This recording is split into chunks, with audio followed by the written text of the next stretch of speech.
All right, guys, I've got this Rubio Monocoat all mixed up, and I'm ready to apply the finish to this beautiful monkey pod table.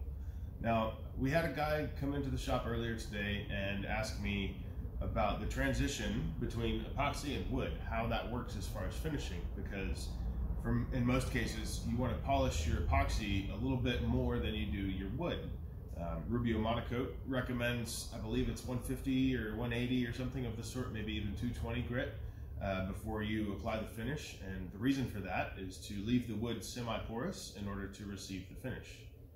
However, in the past, I have basically sanded the entire surface to whatever grit that I chose for the epoxy, and I didn't have a problem with applying the Rubio Monocoat, and I didn't have a problem with it sticking either.